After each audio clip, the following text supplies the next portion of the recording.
దేవునికి మహిమ కలుగును గాక. ప్రియులారా, చాలా కాలం నుండి నేను వింటున్న విషయం, క్రైస్తవ నాయకులు వారి హక్కులను పోరాడి జయించాలి అన్న ఉద్దేశంతో ఒక పార్టీ ఏర్పాటు చేసుకొని శాసనసభలో ఎమ్మెల్యేగా, పార్లమెంట్లో ఎంపీగా మన వాయిస్ వినిపించాలి, క్రైస్తవుల హక్కుల కొరకు పోరాడాలి అని నేను చాలా కాలం నుంచి ఇటువంటి నాయకుల గురించి నేను వింటున్నాను. నేను అడుగుచున్న ప్రశ్న, దేవుడు ఈ లోకములో నుంచి మిమ్మలను దేనికి పిలుచుకున్నాడు? ఎమ్మెల్యే అవడానిక, ఎంపీ అవడానిక, లేకపోతే గ్రామంలో ప్రెసిడెంట్గా, లేకపోతే వార్డు మెంబర్గా, లేకపోతే ఏదైనా మీ హక్కులను పోరాడడానికి గవర్నమెంట్లో ఏదో ఒక పోస్ట్ కొరకు పోరాడడానిక దేవుడు మిమ్మలను లోకములోంచి ఏర్పాటు చేసుకుంది?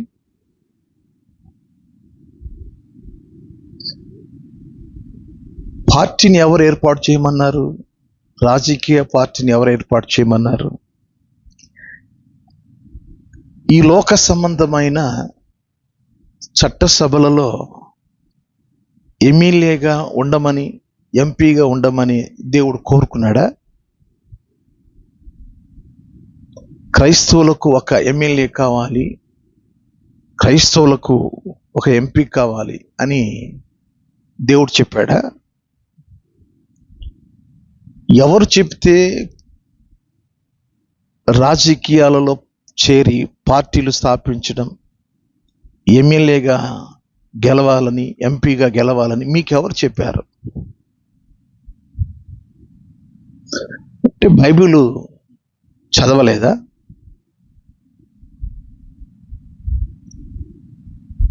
రాజకీయవేత్తలు ఎమ్మెల్యే అభ్యర్థి ఎక్కడన్నా మీటింగ్ పెట్టినప్పుడు పొలోమంటూ పాస్టర్లందరూ వెళ్ళి ఆయన పెట్టే విందుకు, ఆయన ఇచ్చే డబ్బుకు ఎందుకు వెళుతున్నారు? ఒక పార్టీ అభ్యర్థి ఆ రీతిగా చేస్తే మరొక పార్టీ అభ్యర్థి ఆయన పిలిచినా వెళుతున్నారు. ఇంతకీ ఎన్ని ఓట్లున్నాయి మీకు?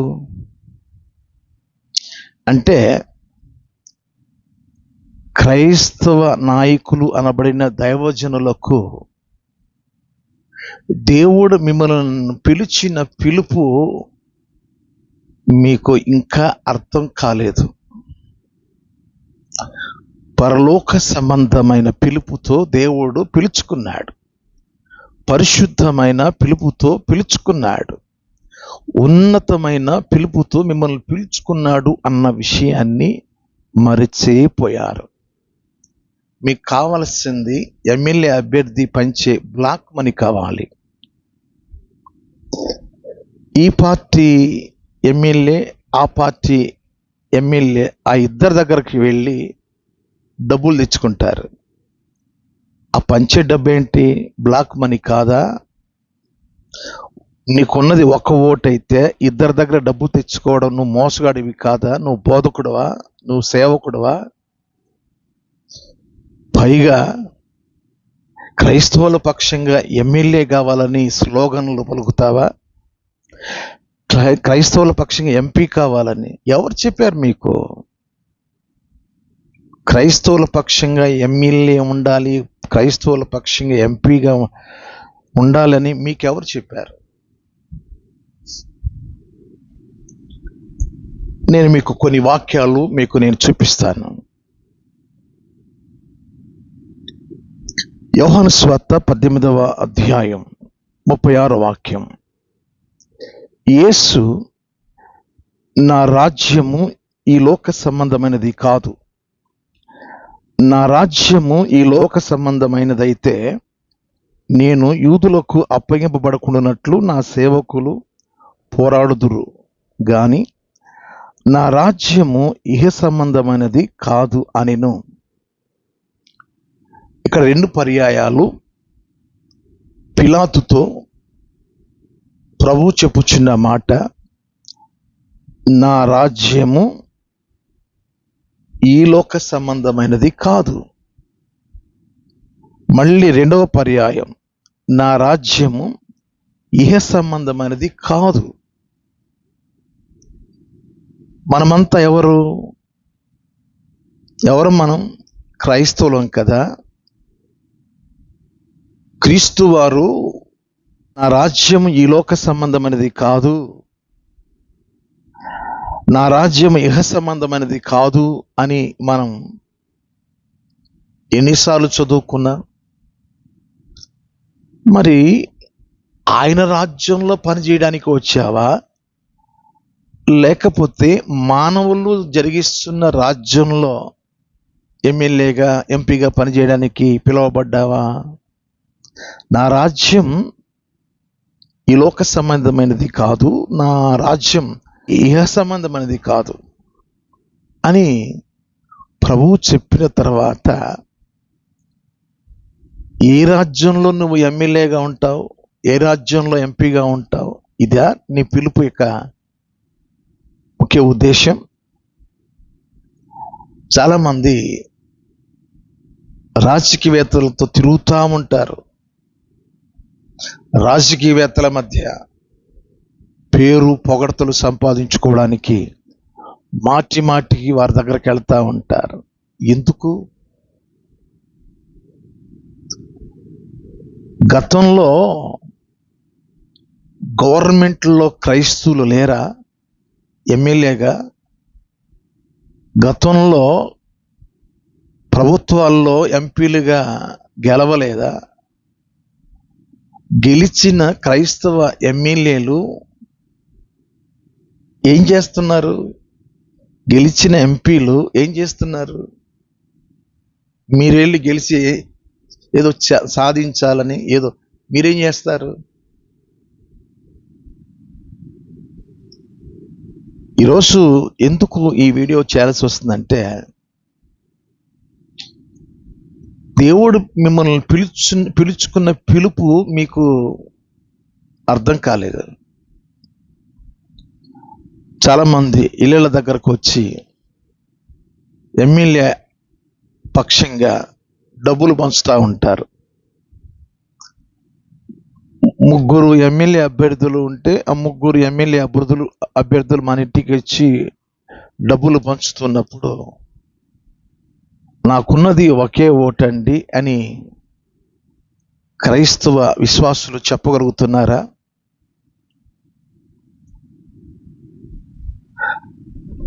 సరే, మేము ఈ రాజ్య సంబంధం కాదండి, మేము పరలోక రాజ్య సంబంధము, మాకు ఆ డబ్బు వద్దండి, మా ఓటు పవిత్రమైనది, మంచివానికి మేము ఓటేసుకుంటామని ఎందుకు చెప్పలేకపోతున్నారు?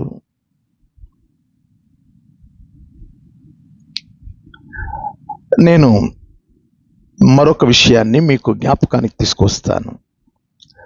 యోహాను సువార్త 14వ అధ్యాయం 30వ వాక్యాన్ని నేను చదువుతున్నాను. ఇకను మీతో విస్తరించి మాట్లాడను,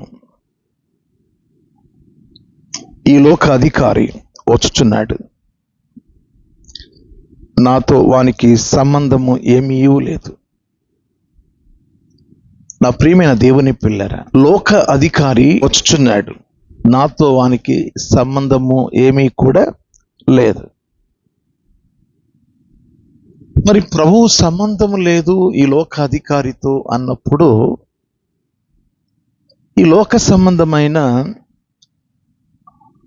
అధికారులతో కలిసి రికమెండేషన్ల కోసం, లేకపోతే వారి చుట్టూ మనం ఎందుకు తిరగాలి? ఆ పార్టీల్లో మనం ఎందుకు తిరగాలి? ఈరోజు మీకు ప్రేమపూర్వకంగా మీకు మనవి చేస్తూ ఉన్నాను. దయచేసి నేను చెప్పుచున్న విషయాలు ఆత్మ సంబంధమైనవి. ఆత్మ సంబంధమైన ఈ విషయాలను ఆత్మ సంబంధులు వింటే చాలా బాగుంటుంది. ఆత్మీయతతో మీరు ఈ మాటలు వింటే బాగుంటుంది. నామకార్థంగా ఈ మాటలు వినకూడదు. చాలామంది అటు ఇటు పరిగెత్తు ఉంటారు. గోడ మీది పిడిలాగా అటు ఇటు దూకుతూ ఉంటారు. మనం దేవుని పిల్లలం. మన దేవుడు ఏమన్నాడంటే, నా రాజ్యం ఈ లోక సంబంధమైనది కాదు, నా రాజ్యం ఇహ సంబంధమైనది కాదు. ఒకసారి యూదులతో ప్రభువారు మాట్లాడిన మాటలు మీకు నేను చదివి వినిపిస్తాను. యోహాను సువార్త 8వ అధ్యాయం 21 నుండి 23 వరకు. మరి ఒకప్పుడు ఆయన, నేను వెళ్ళిపోవచ్చున్నాను, మీరు నన్ను వెతుకుతురు గాని మీ పాపములోనే ఉండి చనిపోవుతురు. నేను వెళ్ళు చోటికి మీరు రాలేరని వారితో చెప్పాను. అందుకు యూదులు, నేను వెళ్ళు చోటికి మీరు రాలేరని ఈయన చెప్పుచున్నాడే, తన్ను తాను చంపుకొనునా అని చెప్పుకొనుచుండిరి.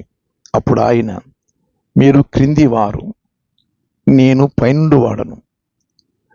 మీరు లోక సంబంధులు, మీరు ఈ లోక సంబంధులు, నేను ఈ లోక సంబంధులను కాను.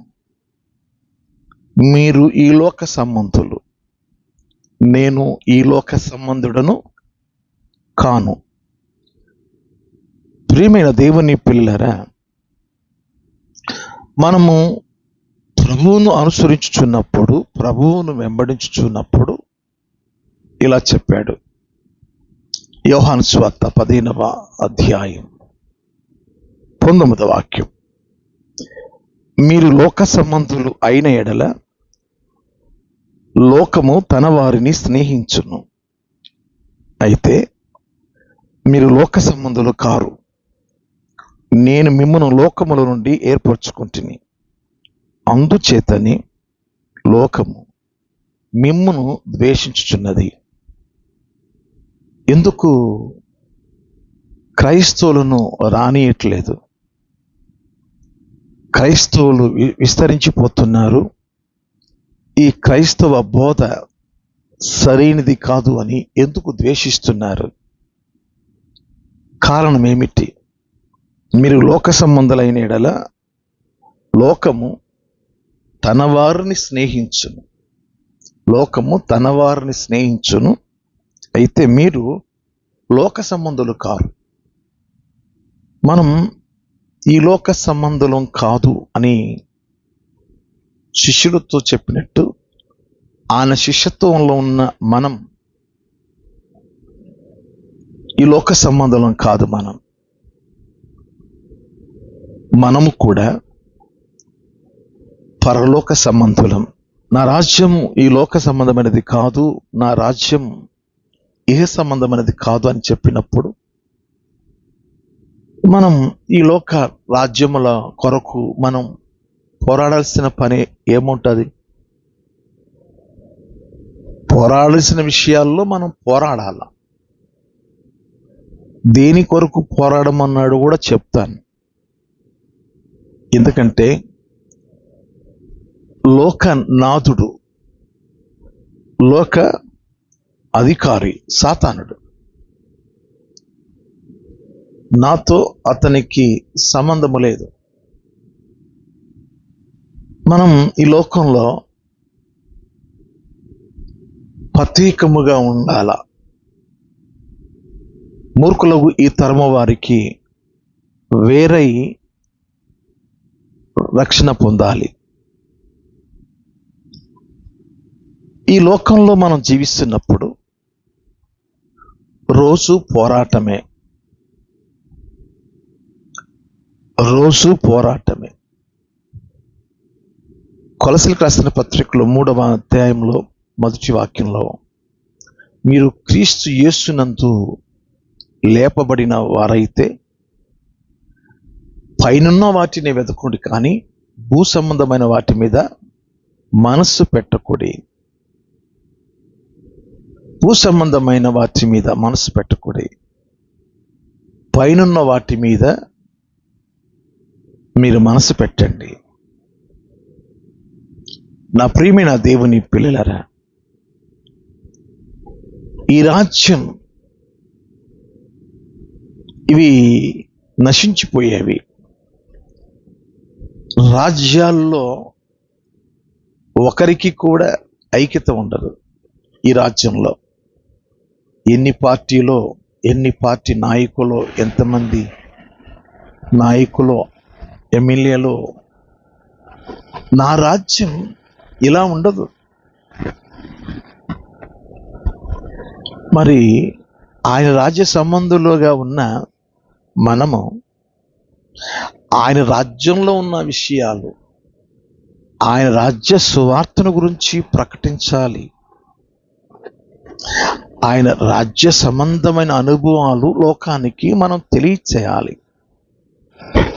రోమిలికి రాసిన పత్రిక 14వ అధ్యాయం 17వ వాక్యం, దేవుని రాజ్యము భోజనము పానమును కాదు అని నీతియు సమాధానమును పరిశుద్ధాత్మ యందలి ఆనందమునై ఉన్నది. దేవుని రాజ్యం నీతితో కూడినది, సమాధానంతో కూడినది, పరిశుద్ధ ఆత్మ ఆనందంతో కూడినది. ఆ రాజ్య సువార్తను గురించి కదా మనం ప్రకటించడానికి పిలువబడ్డాం. నా రాజ్యం ఈ లోక సంబంధమైనది కాదు. మరి పరలోక రాజ్యం సమీపించి ఉన్నది. ఆ రాజ్యము సుస్థిర రాజ్యం. ఎబ్రిల్ రాసిన పత్రికలో 13వ అధ్యాయంలో ఆయన రాజ్యం ఎటువంటిది నేను మీకు చదివి వినిపిస్తాను. 13వ అధ్యాయం ఎబ్రిల్ రాసిన పత్రిక 14. నిలవరమైన పట్టణం మనకి ఇక్కడ లేదు, కానీ ఉండబోచున్న దాని కోసము ఎదురు చూచుచున్నా. ఏం పట్టణం అది? నిలవరమైన పట్టణము. అది నిలవరమైన పట్టణం. ఎబ్రిల్ రాసిన పత్రిక 12వ అధ్యాయం 28, 29 వాక్యాల్లో, అందువలన మనం నిశ్చలమైన రాజ్యమును పొంది దైవ కృప కలిగి ఉందుము. ఆ కృప కలిగి వినయ భక్తులతో దేవునికి ప్రీతికరమైన సేవ చేయుదము. ఎలా అనగా మన దేవుడు దహించు అగ్ని అయి ఉన్నాడు. ఇంత స్పష్టంగా దేవుడు మన కొరకు రాసి పెట్టాడు. నిశ్చలమైన రాజ్యం, నిలవరమైన పట్టణం, దైవ కృప కలిగి ఉందము. ఆ కృప కలిగి వినయ భక్తులతో దేవుని ప్రీతికరమైన సేవ చేయుదము. మరి ఆ నిశ్చలమైన రాజ్యంలోకి చేరడానికి నిలవరమైన పట్టణం మనకి ఇక్కడ లేదు కనుక, ఉండబో దానికోసం మనం ఎదురు చూస్తున్నాం కనుక, మరి ప్రీతితో కదా ఆ మాటలు మనం చెప్పాలి, ప్రేమతో చెప్పాలి కదా దేవుని రాజ్యాన్ని గురించి. మనకు ప్రభువారు చెప్పిన ఉపమానాలు చాలా ఉన్నాయి. ఆ గోధుమలు గురుగుల గురించి చెప్పాడు. ఆ శిష్యులతో అన్నాడు ఈ ఉపమానంతో చెప్పి, గోధుమలు దేవుని రాజ్య సంబంధులు, గురుగులు దుష్టిని సంబంధులు. దేవుని రాజ్య సంబంధులు గోధుమలతో అప్పుడే ఆయన వివరించాడు. మీరు దేవుని రాజ్య సంబంధులు. మీరు ఈరోజు ప్రియ దేవుని పిల్లలారా, దేనికోసం పోరాడాలి మనం? క్రైస్తవుల హక్కుల కొరకు చట్టసభలో ఎమ్మెల్యేగా నన్ను గెలిపించండి, ఎంపీగా నన్ను గెలిపించండి, క్రైస్తవుల పక్షంగా ఎమ్మెల్యే వాయిస్ ఎంపీ వాయిస్ వినబడాలని ఇందుక దేవుడు పిలుచుకున్నది? ఎంపీగా ఉండడానికి, ఎమ్మెల్యే ఉండడానికి. గెలిచిన ఎమ్మెల్యేలు, గెలిచిన ఎంపీలు ఏం చేశారు? ఏం చేయలేరు. ఎందుకంటే ఈ లోక రాజ్యం కదా. ఈ లోక రాజ్యానికి ఈ లోక అధికారి ఎవరు? సాతానుడు కదా. సాతాను గారి దగ్గర నేను పని చేస్తాను, నా వాయిస్ వినిపిస్తాను, క్రైస్తవుల పక్షంగా హక్కుల కొరకు పోరాడతాను. బైబిల్ చదవలేదా? దేనికోసం పోరాడాలి మనం? తిమోతికి రాసిన మొదటి పత్రిక 6వ అధ్యాయం 12వ వాక్యం. విశ్వాస సంబంధమైన మంచి పోరాడము. మనం పోరాడాల్సింది విశ్వాస సంబంధమైన మంచి పోరాటం.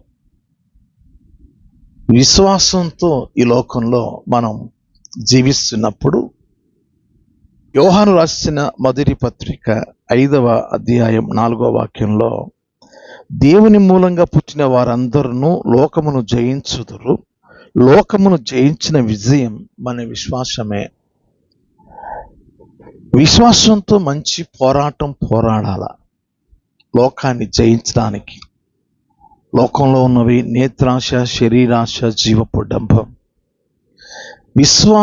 విశ్వాసంతో దేవునికి తగినట్టుగా, విశ్వాసి తగినట్టుగా విశ్వాసంతో పోరాడాల.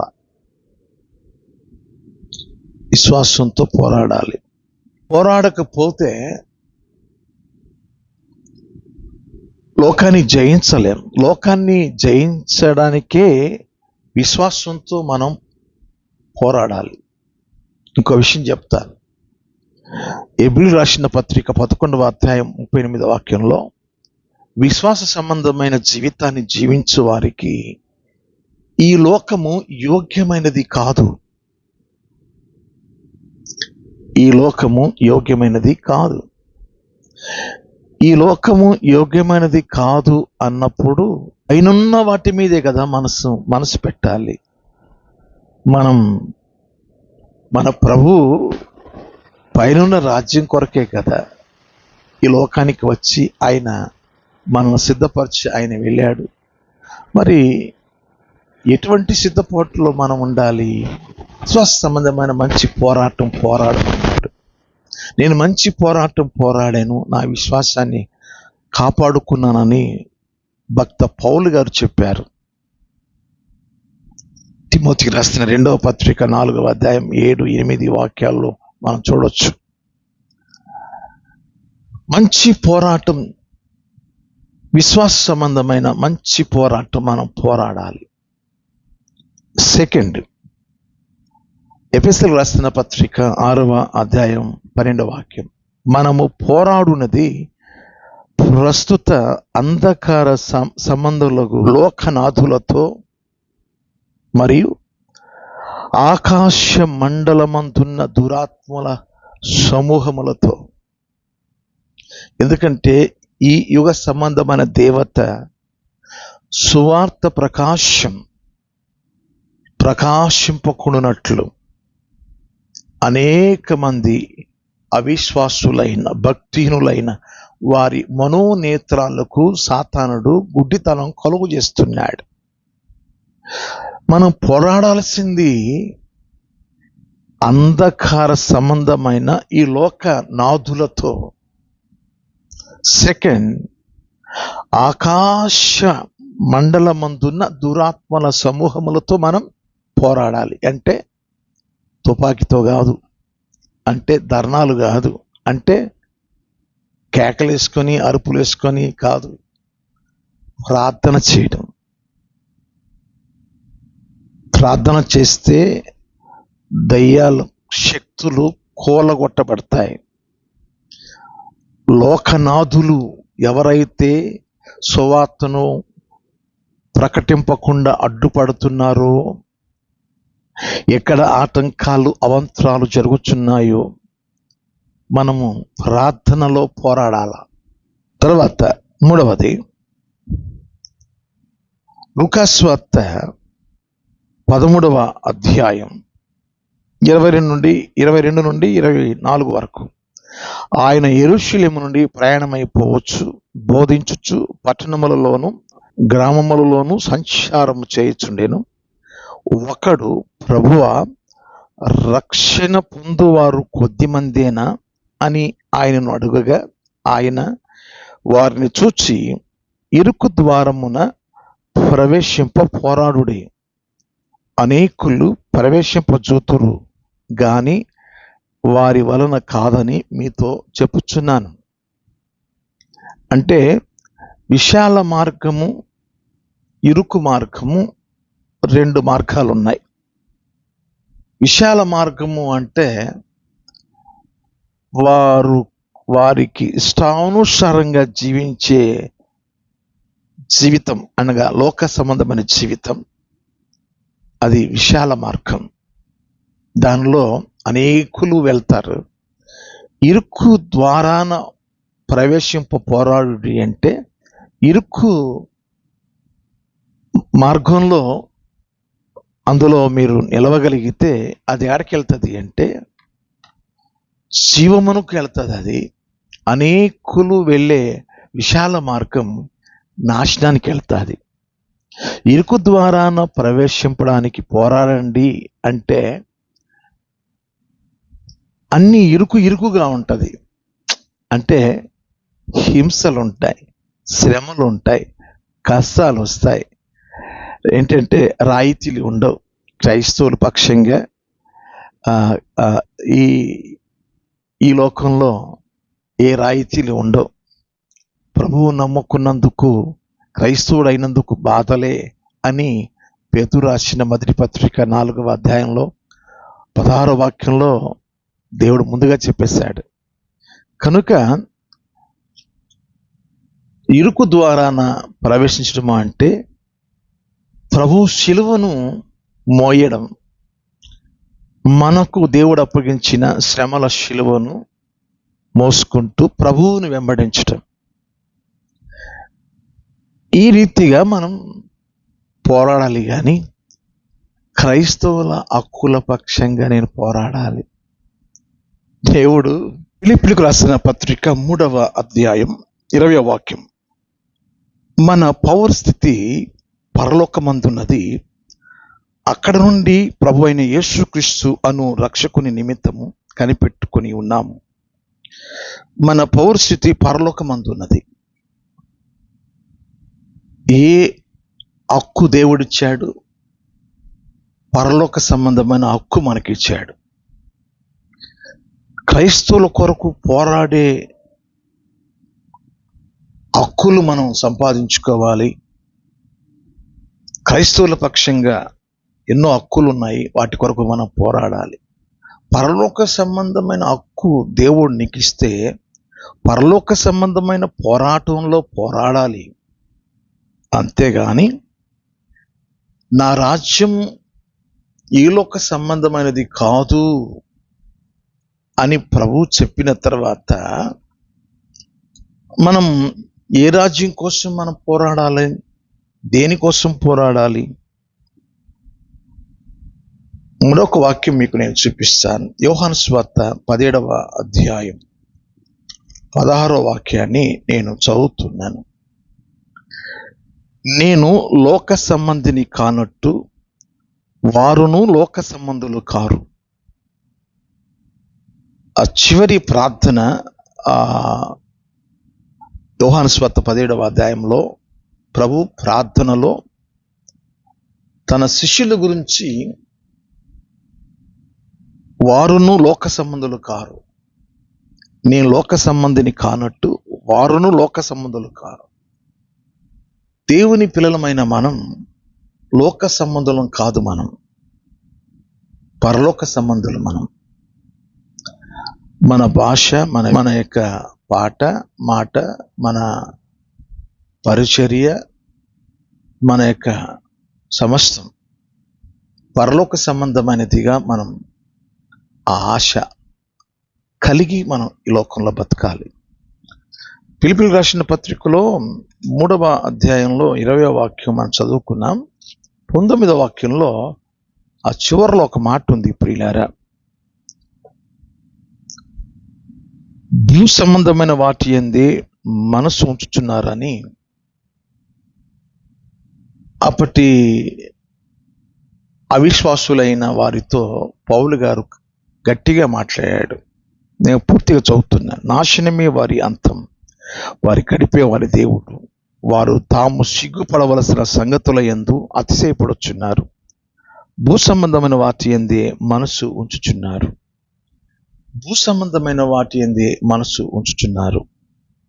లోకంలో ఏం తినాలి, ఏం త్రాగాలి, ఏం ధరించాలి, ఇదే పొద్దున్న లేస్తే సాయంత్రం వరకు. పరలోక సంబంధమైన రాజస్సు వార్తను ఎవరికైనా ప్రకటించాలి. పరలోక రాజస్సు వార్తను నా ఇంటి వారికి చెప్పి రక్షించుకోవాలి. నా పక్కన ఉన్న ఇంటి వారిని చెప్పి ఆ రాజ్య సంబంధులుగా చేయాలి అన్న తృష్ణతో మనం ఈ లోకంలో జీవించాలి. మన పాట అయినా, మన మాట అయినా, మన స్నేహమైనా, మన సంబంధాలైనా దేవుని రాజ్య సంబంధంగా ఉండాలి. మంచిది ప్రియులారా, నేను ముగిస్తున్నాను. ముగింపులో నేను ఎవరినో ఉద్దేశించి నేను ఈ వీడియో చేయలేదు, కానీ చాలామంది దేవుని సేవకులుగా పిలువబడి సంఘాలు దేవుడు అనుగ్రహించి ఒక మినిస్ట్రీని అప్పగిస్తే వాటిని వదిలిపెట్టి ఈ రాజ్యం నాకు సంబంధించింది కాదు, నా రాజ్యం ఈ లోక సంబంధమైనది కాదు అని దేవుడు చెప్పిన మనము ఈ లోక రాజ్యంలో క్రైస్తవుల హక్కుల కొరకు పోరాడాలి. Christian voice వినబడాలి. క్రిస్టియన్ పక్షంగా నేను పోరాడాలి. ఇప్పుడు కాదు, ఎప్పుడో క్రైస్తవ ఎమ్మెల్యేలు, క్రైస్తవ ఎంపీలు ఉన్నారు. ఎందుకు వాళ్ళు మౌనంగా ఉన్నారంటే వాళ్ళు ఏం చేయలేరు. ఎందుకంటే ఈ లోక రాజ్య అధికారం సాతానుగాడిది. సాతానుగాడు కదా ఏలుబడి చేసేది. సాతానుగాడి ఏలుబడిలో క్రైస్తవ ఎంపీగా, క్రైస్తవ ఎమ్మెల్యేగా నేను పోరాడతాను. నీకు అప్పగించిన సేవను వదిలేసేసి చక్కగా గౌరవ మర్యాదలు అక్కడ నీకు సంఘ కాపురిగా దొరికేది ఎప్పుడైతే రాజకీయంలోకి రావడం జరిగిందో అన్ని అవమానాలు కదా. ఆ విశ్వాసులు ఆ సంఘంలో ఉంటారంటావా? ఉండరు. లోకం కొరకు ఎందుకు వెంపర్లాట, లోకం కోసం ఎందుకు పోరాటం? పోరాడాల్సింది ప్రస్తుత లోక సంబంధం అధికారులతో, ఆకాశ మండలమంతున్న దురాత్మల సమూహముతో మనం పోరాడాలి. మంచి విశ్వాస సంబంధమైన పోరాటం మనం పోరాడాలి. సత్యం కోసం పోరాడాలి. నా రాజ్యం ఈ లోక సంబంధమైనది కాదు అని దేవుడు చెప్పాడు. మీరు ఈ లోక సంబంధులు కారు అని దేవుడు తన శిష్యులతో చెప్పినప్పుడు మనకు ఎందుకు ఈ లోక రాజ్యంలో ఎమ్మెల్యేగా, ఎంపీగా నిన్ను నోరు నొక్కేస్తారు. ఎమ్మెల్యే అయిన తర్వాత, ఎంపీ అయిన తర్వాత. అయిన వారి ఒకసారి జ్ఞాపకం చేసుకోండి, మన క్రైస్తవ ఎంపీలు ఉన్నారు. ఇప్పుడు నువ్వు వెళ్ళి చేసేది ఏముంది? అయినా ఎంపీలను చూసుకోండి ఒకసారి. అధికారులను మరి క్రిస్టియన్ నాయకులుగా రాజ్యంలో ఉన్నారు కదా, ఏం చేశారు? ఏం చేయలేరు. ఎందుకంటే ఈ రాజ్యం సాతానుగాడి చేతిలో ఉంది. కాబట్టి నేను ప్రేమపూర్వకంగా ఈ మాటలు చెప్పాను. ఆత్మీయంగా మీరు నడుచుకోండి. మనమంతా దేవుని రాజ్యానికి వెళ్ళే ప్రయత్నంలో బస యాత్రలో మనం ఉన్నాం. ఒకరికొకరు మనం ప్రోత్సహించుకోవడానికి, ఒకరికొకరు మనం సత్యములో కొనసాగడానికి ఈ మాటలు చెప్పడం జరిగింది, కానీ ఎవరినో ఉద్దేశించి కానీ కాదు. మనమందరము యాత్రికులం, పరదేశులం. ఈ యాత్ర పరలోకానికి చేరుకోవాలి. ప్రభువును మనం చూచుకోవాలి. శాశ్వతమైన నిశ్చలమైన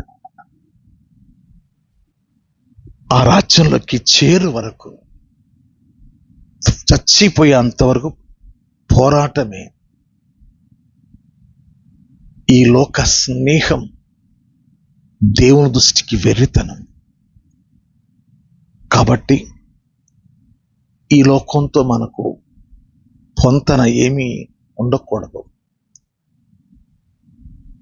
యేసయ్యతో, యేసయ్య పిల్లలతో, యేసయ్య మనకు అప్పగించిన సంఘంతో, బాధితయుతమైన దేవుని రాజ్య సువార్తతో ప్రతిరోజు దేవుని పని చేద్దాం. ప్రీతితో ఆయన పరిచర్య చేసి ఆయన రాజ్య సువార్తను ప్రకటించి పరలోకానికి చేరుకుందాం. May God bless you. నిండారుగా దేవుడు మిమ్మను, మీ కుటుంబాలను, సంఘాలను దేవుడు ఆశీర్వదించును గాక. వందనాలు. Thank you.